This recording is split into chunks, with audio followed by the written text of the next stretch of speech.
안녕하세요 여러분, 앙찌입니다. 최근에 시장 금리가 가파르게 올랐습니다. 이번 주에는 2월, 그러니까 코로나 직전인 1.5% 수준까지 오르기도 했는데요.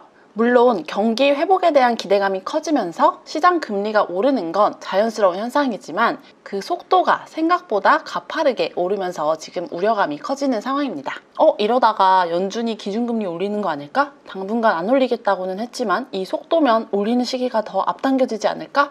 시장이 극도로 예민해진 상황이라고 볼 수 있습니다. 참고로 여기서 말하는 시장 금리는 미국의 10년물 장기 채권의 금리를 말하는 거고, 이건 심리에 따라서 실시간으로 움직입니다. 그리고 기준금리는 연준에서 발표하는, 우리나라 치면 한국은행이죠, 정책 금리를 말합니다. 금리가 오르면 작년 코로나 이후로 저금리 혜택을 받아서 쭉쭉 올랐던 주식들의 주가 하락으로 이어지게 됩니다. 실제로 저금리 혜택을 가장 많이 받았던 친환경, 전기차, 우주, 자율주행 이런 성장주들 중심으로 이번 주에 주가 하락을 크게 맞았습니다. 다 두 자릿수로 하락한 걸 보실 수 있죠. 그러니까 그동안 저금리 상황 속에서 다소 오버슈팅 됐던 주식들에서 돈이 빠져나가는 상황인 건데요. 중장기로 가져갈 우량한 주식이다 라고 하면 걱정이 좀 덜하겠지만, 단기적으로 고점에 들어간 상황이라면 이거를 손절을 해야 되나 고민이 많이 되는 상황이실 것 같습니다. 이런 우려스러운 상황과 다르게 또 한편으로는 좋은 소식도 있는데요. 지난번 영상에서 말씀드린 것처럼 금리 상승 속도 못지않게 실물 경제 회복 속도도 빠른 상황이라는 겁니다. 생산과 소비가 모두 활발하게 이뤄지고 있다는 걸 알 수 있는데요. 이렇게 실물 경제가 빠르게 회복이 된다면 금리 상승을 감수할 만한 체력이 되는 거기 때문에 시장 전체에 미치는 충격이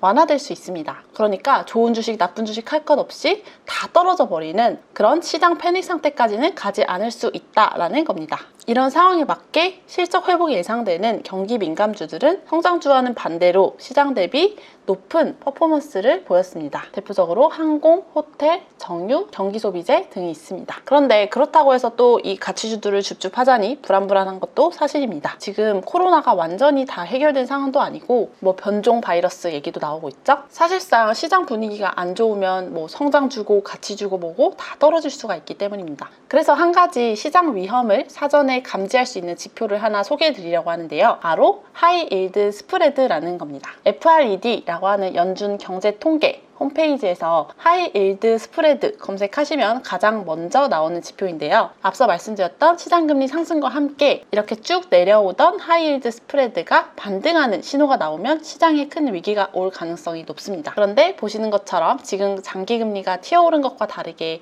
하이 일드 스프레드는 비교적 안정세를 유지하고 있는 걸 보실 수 있습니다. 자, 그러면 도대체 이게 뭐냐? 여기서 말하는 하이 일드라는 건 말 그대로 높은 수익률의 채권을 말합니다. 그러니까 신용이 낮은 기업들이 발행하는 채권이 그 예시인데요. AAA, BBB 이런 신용등급 많이 들어보셨죠? BBB 이하의 등급 채권을 생각을 해주시면 됩니다. 투자 리스크가 높은 회사다 보니까 그만큼 자금 조달을 위해서 높은 금리를 쳐주겠죠. 즉 채권이지만 주식과 비슷하게 위험 자산으로 취급을 받는다고 보시면 됩니다. 오늘 소개해드리는 지표인 이 하이일드 스프레드는 이 고위험 채권에서 저위험 채권의 금리를 뺀 겁니다. 저위험 채권이라는 거는 신용도가 높은 기업에서 발행하는 채권이겠죠?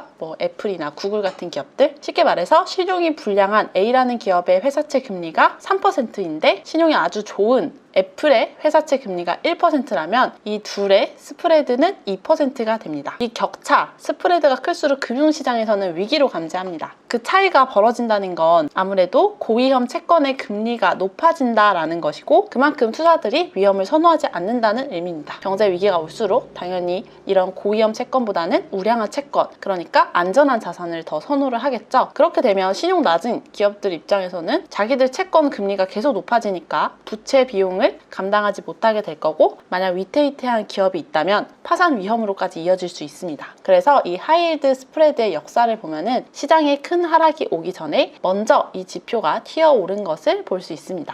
그런데 다행히도 2월 25일 기준으로는 안정적인 모습을 보이고 있죠.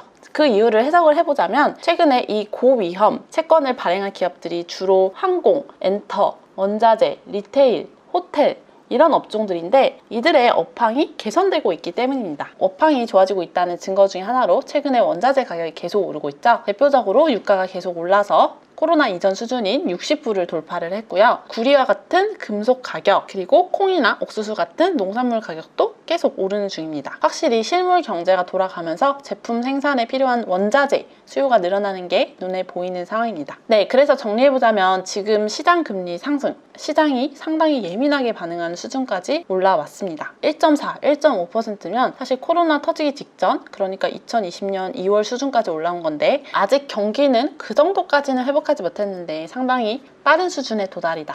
분명히 조심해야 되는 시기는 맞는 것 같습니다. 다만 다행인 거는 기업들의 실적 회복세가 뚜렷이 나타나고 있고 실적 회복 기업들이 시장 금리 상승의 리스크를 감당할 만한 기초 체력을 갖추게 된 것 같다. 즉 실적 탄탄한 기업들을 잘 선별한다면 이번 조정을 기회로 삼을 수도 있을 것 같습니다. 다만 시장 심리는 어떤 이유에서든지 갑자기 바뀔 수 있기 때문에 시장 금리와 함께 이 하이힐드 스프레드가 갑자기 오르지는 않는지, 혹시 위험 자산을 선호하는 심리가 갑자기 위축되지는 않는지, 그렇게 되면 성장 주고 가치 주고 뭐고 주식시장 전체에서 자금이 빠져나갈 수가 있겠죠? 그런 것들을 계속 추적을 해보시면 좋을 것 같습니다. 네, 오늘은 시장 위험을 판단하는 지표인 금리와 하이힐드 스프레드까지 알아봤습니다. 물론 지금 이렇게 덤덤하게 얘기를 하지만 저도 시장이 한창 좋을 때에 비해서는 거의 마이너스 20%까지 지금 반납을 한 것 같습니다. 역시 팔 때까지는 내게 아닌데 조금 자만하려던 참에 마침 시장 조정이 와준 것 같은 느낌이 듭니다. 그렇지만 인생 선배님들 얘기를 좀 들어봐도 2000년대 초반, 2008년 금융위기 때도 이 개인들이 도저히 버티지 못하겠다 라면서 그 폭락장을 떠났을 때 어김없이 시장 반등은 찾아왔다고 합니다. 그러니까 떠난 분들은 그 반등의 수혜를 전혀 입지 못했겠죠. 그렇기 때문에 완전히 이 시장을 떠나버리기보다는 혹은 성장주와 가치주, 배당주 이런 비중 조절을 하시면서 잘 대응을 해 나가셨으면 좋겠습니다. 저도 계속 공부를 하면서 역사 속에서 배우면서 좋은 정보들 있으면 영상으로 정리해서 찾아오겠습니다. 그럼 오늘은 여기까지 하도록 하겠습니다. 다음 시간에 만나요. 안녕!